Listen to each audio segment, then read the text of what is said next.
નમસ્કાર. ગુજરાત તકની ટીમ છોટાઉદેપુરમાં ફરી રહી છે. આદિવાસી લોકો સાથે વાત કરી રહી છે. રોજગારી શું છે? શું ખરેખર આદિવાસી લોકો છોટાઉદેપુર છોડીને જઈ રહ્યા છે કે અહીં તેમને રોજગાર મળે છે ખેતી સિવાયને જાણવા પ્રયત્ન કરી રહી છે. અહીં અમે જતા હતા ને એક અલગ અલગ વસ્તુ અમને જોવા મળી છે ને યુવાનો જોવા મળ્યા છે. આ ભાઈ પણ જોવા મળ્યા છે. શું છે તમારું નામ ભાઈ? રોહન. રોહનભાઈ, આ શું છે? પહેલા તો એક ઘોડી માર દો, ખાલી બતાવજો કે ભાઈ લોકો સુધી પહોંચે કે શું છે ને શું ચાલી રહ્યું છે. આપણે પહેલા તો એ જાણવું છે કે આ છે શું?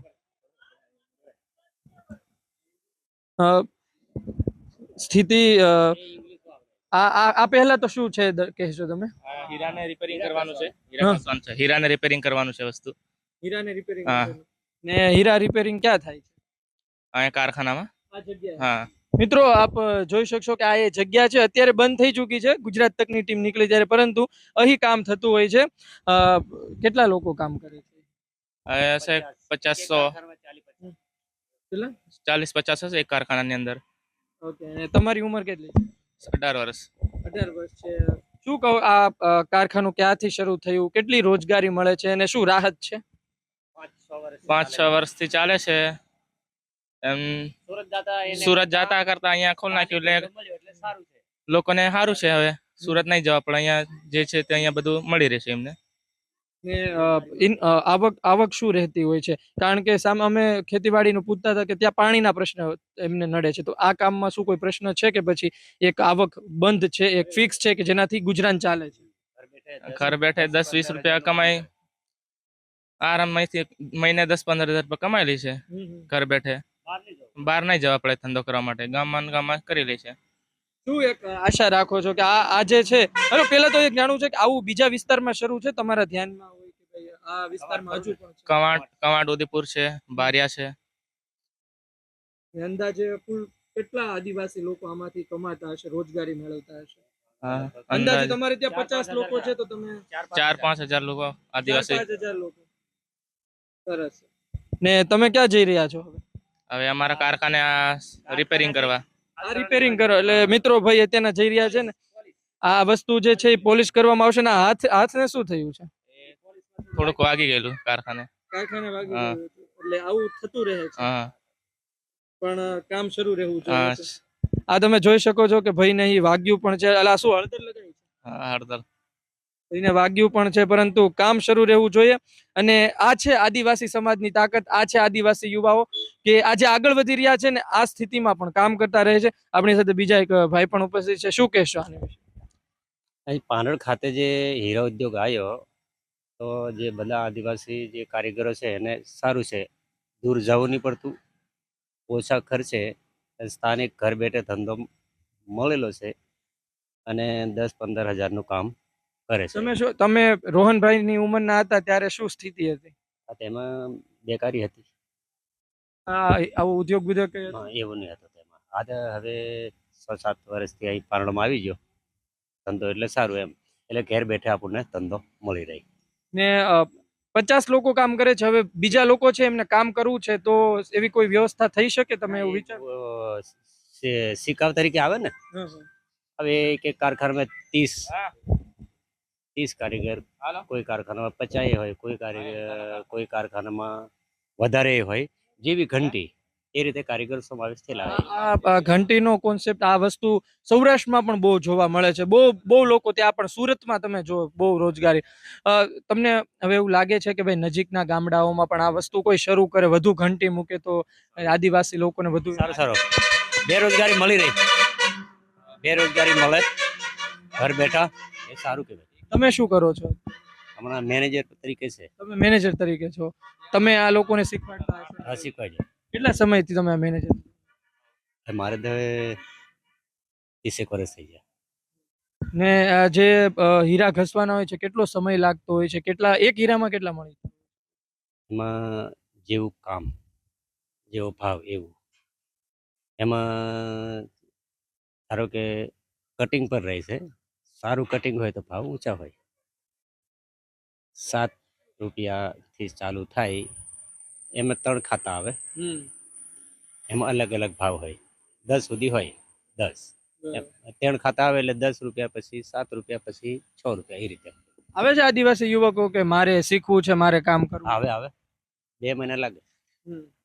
2 મહિનામાં ટ્રેન થઈ જાય. આ બધા જે ભાઈઓ છે એને તમે ટ્રેન કરેલા?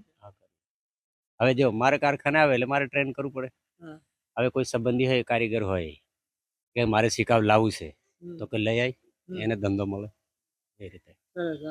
કાકા તમે થોડું અંદર આવો, આ પણ બતાવજો ને કે આ શું છે. ભાઈ સાથે પણ વાત કરવા પ્રયત્ન કરશું. અંદર આવશું આપણે, એ પણ જોવા પ્રયત્ન કરીશું કઈ રીતનું અંદરથી જ જઈએ ને એટલે વધારે જોઈ શકાય. આ કેવું કહેવાય, હમ.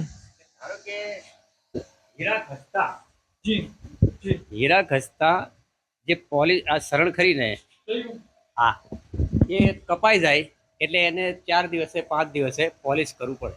હીરો કપાઈ જાય પછી એને પોલિશ કરવો પડે. હા હા, ને આ કપાઈ જાય, હીરો ઘસતા કપાઈ જાય ઓકે ઓકે. એટલે એને પાછી, પછી એને પોલિશ. હા, એને પાછી અઠવાડિયે પોલિશ કરવું જ પડે.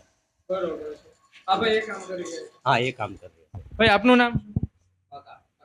બોલો બોલો ભાઈ, શું નામ તમારું? પ્રકાશભાઈ. પ્રકાશભાઈ કેટલા સમયથી કામ કરો છો? પ્રકાશભાઈ કેટલા સમયથી કામ કરો છો? પ્રકાશભાઈ શર્માય છે થોડા, પણ બોલશે. પ્રકાશભાઈ કેટલા સમયથી કામ કરો છો? નહીં બોલો. 2 વર્ષથી કામ કરો છો. શું છે, બધું બરોબર ચાલે છે? ગુજરાન ચાલી જાય છે? રોજગારી વ્યવસ્થિત મળી જાય છે? અરે એ તો બંને જણ કામ કરે છે. હે? હા, ફેમિલી હંગાતે. ફેમિલી સાથે કામ કરે હા, છે. બરોબર છે. આ અમારા જ કારખાને છે. બરોબર, સાથે જ છે ભાઈ. મહેનતુ છોકરો લાગે છે. આ સમય કારખાનું બંધ છે પણ ભાઈ કામ કરે છે. હા, એ અમારા કારખાનેથી છૂટી ના આવે એટલે પાછું આ પોલીસમાં લાગી જાય. હમ. પોલીસમાં લાગી જાય. બરોબર. એક વાત એ પણ છે કે આ મારે જાણવું હતું. અત્યારે તો ભાઈ બંધ કરી દીધું છે. આ શું છે? કદાચ શરૂ કરી શકો, કઈ બતાવી શકો? જ્યારે શરણ માંજે ને ત્યારે એને પાણીથી પોલિશ કરવું પડે, પાણી લગાડવું પડે, ગરમ ના થઈ જાય, એના લીધે એ ઉઠવામાં આવે. ભાઈ પ્રકાશભાઈ આ બાજુ આવો, 1 મિનિટ આવો. માહિતી આલો. આ ભાઈ 1 મિનિટ આવો. આ શું છે? ખાલી એક વાર દર્શકોને કહી દો કે આ રીતે કામ કરતું હોય છે. શરણને શું કરવાનું? હા, ચાલો તમે કેટલું શીખ્યા છો એ પણ જાણી લઈએ આજે. તો બતાવી દો. ચાલો, શું કઈ રીતે હવે નહીં બોલે પ્રકાશભાઈ. સરળ પોલિશ કરવા આવી, બરાબર? તો પહેલી એને ડાયલ કરવું પડે અહીંયા. પછી એ હેમરી કરીને ધીરે ધીરે એને પોલિશ કરે, નવી પાછી થઈ જાય એટલે પાછું હીરા ઘસવામાં કામ લાગે.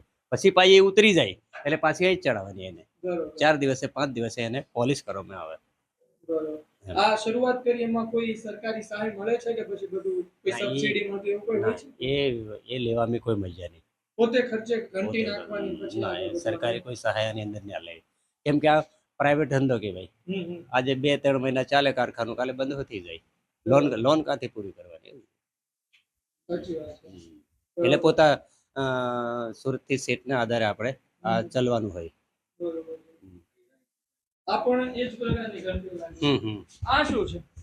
એ હેમરી, એ પોલિશ કરવાની આને. હા હા, બરોબર. શરણને પોલિશ કરવાની હેમરી આ. એનાથી પોલિશ થાય. બરોબર છે. એનાથી પોલિશ થાય. બરોબર. એમ છે. ને આજે અહીંથી સુરત થી વિદેશ પણ આપણે હા, તો જે પછી છે. જે શેઠ લોકો ખરા ને એ અહીંયાથી પરદેશ મોકલે. બરોબર. સરસ. હા, ચાલો, બરોબર છે. તો ખાસ તો એ જ જાણવાનું હતું કે ભાઈ કઈ રીતના કામ ચાલે છે, શું છે. બીજી વસ્તુ એ પણ છે કે તમને લાગે છે કે આવનાર વર્ષોમાં જો વધે તો આપણે જે આદિવાસી વિસ્તાર છે ત્યાં ઘણા વર્ષો થઈ ગયા હમ. ચાલે છે. અમારી જાણતીમાં એમ 50 વર્ષ થઈ ગયા. એમાં ધંધો ચાલી રહેવા જોઈએ. અને જો આ ધંધો બંધ થઈ જાય તો તકલીફ આવી જોઈએ. કોઈએ સ્વયંભૂ આ શરૂ કરેલું કે કોઈએ શરૂઆતમાં ના, એ કીધેલું તો કે આ કરો છો? ના, એ તો સુરતથી બરોબર. સુરતથી જ શરૂઆત થઈ હતી ને, હમ. એટલે આટલા વર્ષોથી ચાલી રહી છે એમ. કોઈ એક વ્યક્તિ કે જેને શરૂઆત કરી હોય પહેલા કે ભાઈ ચાલો આ કરીએ, પછી બધા લોકો અનુસરતા હા, નહીં, પહેલી શરૂઆત એ સુરતમાં જ થઈ, બરાબર? પછી પેલું કારખાનું તમને યાદ છે કે આનું આદિવાસી વિસ્તારમાં કઈ જગ્યાએ નખાયું? ના, આદિવાસી ના, એ પારણમાં આપણે હમણાં 4-5 વર્ષથી ચાલે. પણ પહેલા સુરતથી આવે. ધારો કે તમે મને શેઠ તરીકે ઓળખો છો તો ચાલો રણછોડભાઈ આપણે પારણમાં કારખાનું નાખીએ. એ રીતે આ પારણમાં કારખાનાનો વિકાસ થઈ ગયો. 20 પછી કારખાના નાખાઈ ગયા. તમે જુઓ છો પ્રકાશભાઈ, આપણી યારે વાત નહોતા કરતા પણ વાત તો કરે છે આ બીજા સાથે. ને આ આદિવાસી વિસ્તાર છે, આ જ આદિવાસી વિસ્તારની રોનક છે, આ જ આદિવાસી વિસ્તારનું મહત્વ છે. પરંતુ એક વસ્તુ જોવા મળી છે કે જે હીરા ઉદ્યોગ છે એ અહીં પણ ચાલી રહ્યો છે ને તે વધી રહ્યો છે. આજે ફક્ત આ જગ્યાની આજુબાજુની ઘણી જગ્યાએ આ પ્રકારે હીરાની ઘંટીઓ ચાલે છે અને જે રીતે વાત કરી 2000 થી પણ વધુ લોકો આનાથી રોજગારી મેળવે છે. જ્યારે અત્યારના ઉમેદવાર છે છોટાઉદેપુરના, તેમની સાથે વાત કરી હતી કોંગ્રેસના સુખરામભાઈ રાઠવા. એમણે પણ કહ્યું હતું કે અમે આવશું તો અમે આ હીરા ઉદ્યોગને વધારે પ્રોત્સાહન મળે માટે કામ કરીશું અને યુવાનો ખાસ કરી આજ પોતાના છોટાઉદેપુરમાં પોતાના વતનમાં રહીને પૈસા કમાવા માટે મહેનત કરીશું. ચૂંટણી આવશે અને જશે, પરંતુ પરિણામ બાદ ખબર પડશે કોણ કામ કરે છે અને કોણ ફાકા ફોજદારી કરે છે. જોતા રહો ગુજરાત તક. ફરી મળીશું એક નવી માહિતી સાથે, એક નવા વિષય સાથે. મને આપશો રજા. નમસ્કાર.